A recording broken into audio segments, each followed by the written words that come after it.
Hello guys and welcome to the channel. Today I'm going to show you how you can change the time on your Amazon tablet.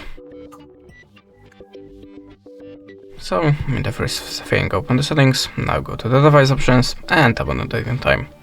Now if you want to choose your time manually, switch off the automatic time zone, and in the Amazon tablet you cannot just change the time, you need to change the time zone. So just look for the time zone, like if you want to pick the 12 for example, you have to look for the